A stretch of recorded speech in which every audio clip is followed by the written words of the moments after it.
Many of us have heard these headlines. Commercial real estate is the next shoe to drop, or commercial real estate will lead to a collapse of the global financial system.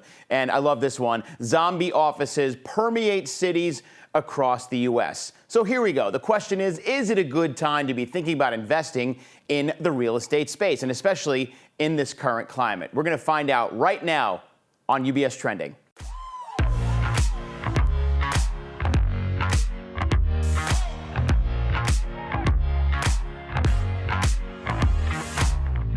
Hi, everybody, and welcome to UBS Trending. I'm Anthony Pastore. Thank you for being here. John Woloshin is my guest, and he is back in the hot seat today to share his thoughts on the real estate space. Lots going on there, John, and I have a lot of questions for you today. Most recently, and I saw some data coming out in New York showing that there is enough empty commercial office space to fill up half of the Empire State Building. Even if you've never been to New York, I think most people have a sense of how big that building is. San Francisco is also being called a ghost town by some out there. Can you make sense of this? Is this real? Is it accurate? What's going on in commercial real estate right now? Well, Anthony, I'll tell you, at this rate, I could open a shoe store the amount of times I've seen that headline. But that said, I don't want to sugarcoat this. There are going to be challenges out there. Now, I think one thing that's very, very important is for people to understand commercial real estate does not mean only office. And I think a lot of people make that mistake. Our best estimate, if we look across the entire commercial real estate landscape in the United States, and we're including multifamily, certainly shopping centers and malls, but also some non-traditional real estate sectors, such as data centers and wireless towers. We estimate that office, and this is a year-end number, is worth about 15% of that. Certainly a big number to be sure, but it's not the only game in town. But that said, look, let me speak about New York first. New York, if you were walking around the streets of New York, you would never know that there was a pandemic here. New York is very vibrant. Tourists are back. The offices, while they're certainly nowhere near as full as they were, certainly are seeing more activity. But we need to put New York in context a little bit. And I would say, number one, New York is the biggest office market, certainly in the country, if not the world, at roughly 450 million square feet. So it is a very, very large market. So even if you were to have 10% vacancy, and I know the vacancy rate is higher, we're talking about, over 45 million square feet. And so when you have the vacancy rates where they are, yes, it's easy to make that, that headline that sounds pretty bad. But I think there are other issues with the way to look at office. And on the chart that you had up, number one, there are different classes of office buildings. There's Class A, there's Class B, there's Class C, and then even above Class A, there's whether you want to call them trophy assets or premier workplaces. They're called different names. But if you look at the vacancy rate between Class A and Class B, you will find that the vacancy rates are much lower for Class A, whether it's New York or San Francisco. Now, San Francisco, I'm not going to argue, is a very challenged market. But what even these slides are not going to show you, if you really, really dig into the data, not only are there Class A and Class B, but there's different submarkets, and different submarkets will have different levels of vacancy, whether it's direct vacancy or total vacancy. And total vacancy, it's the second slide, also includes anything on the sublease market. And so while I don't want to paint a rosy picture, I also think there's too much of a dire picture being painted across the entire office brush. So, we can look at buildings in New York, like One Vanderbilt as an example. That's a very, very new building. Or you can look at Hudson Yards. These are near 100% full. With some of the highest rents in the country.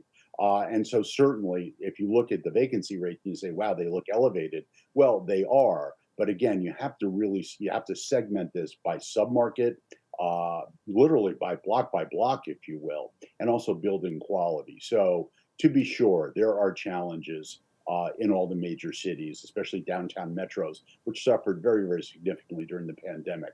San Francisco, with its high concentration in technology, it's unarguable that there has been a shrinkage in the use of office space. You're seeing a lot of sublet space there. A lot of companies have gone fully remote or hybrid. But even within San Francisco, which is a much more challenged market than New York, there are some trophy slash premier workplace buildings where occupancy rates are 100% and rents are going up.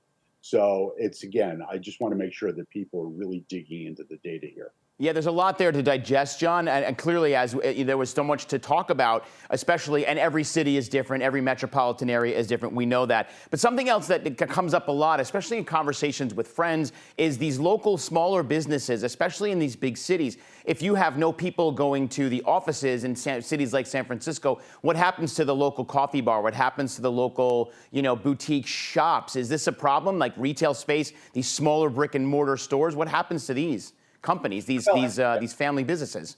Yeah, and look, it's a real issue, especially for cities in downtowns where, I mean, if you look at downtown Los Angeles, where it's a very, very challenging situation between, I'll call it quality of life, and quality of life is a euphemism for a number of things, whether it's rising crime rates, homelessness, or what have you.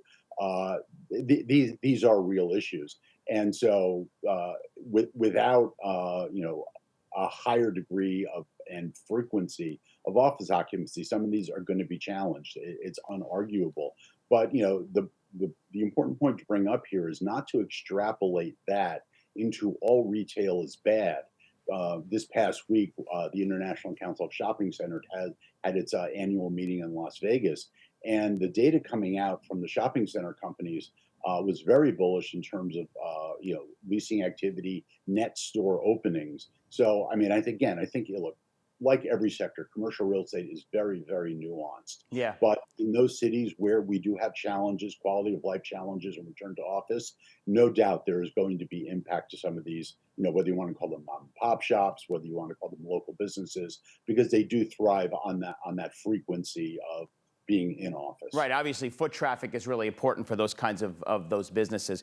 John, thank you. And before we wrap up, we've got about a minute left. I just wanted to ask you, from your vantage point, where are the opportunities? And by the way, I'll let our audience know in our messages in focus from CIO, invest in real assets is one of those messages, and real estate is within that particular message itself. So, John, where are the opportunities for investors right now in REITs?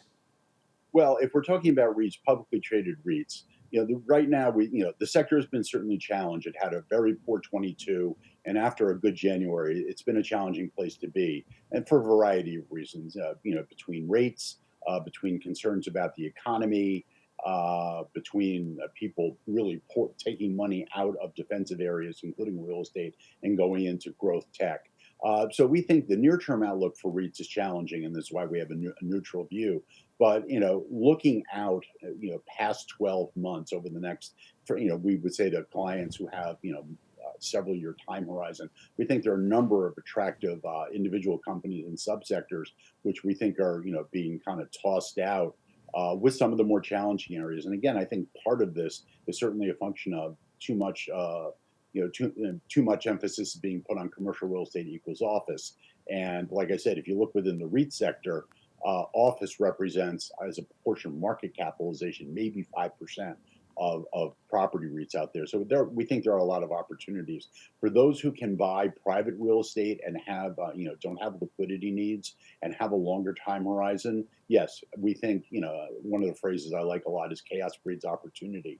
There is going to be, whether you want to call it chaos, whether you want to call it distress, we think there is going to be a fair amount of distress, whether it is in paper via CMBS, whether it's in bad bank loans, whether it's in properties where the keys are handed back.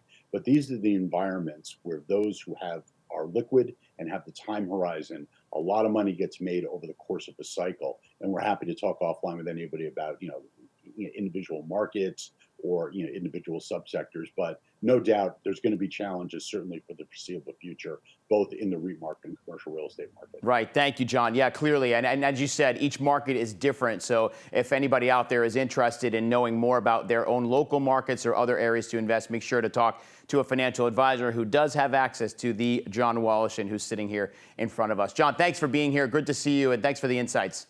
My pleasure, Anthony, as always. You got it. See you soon. And for more information on anything we talked about today, visit our Insights website at ubs.com/views. Plus, you can check us out all over social media on the major platforms, including our newly relaunched UBS Instagram channel called UBS Trending. And you can find lots of content up there, including content that didn't make it to the show because we ran out of time or what have you, but there's some special content there for you to peruse. And as always, make sure to talk to your financial advisor if you have any questions. Until next time, I'm Anthony Pastore. Have a great rest of your day, everybody. And remember to keep your eyes on what's trending. See you soon.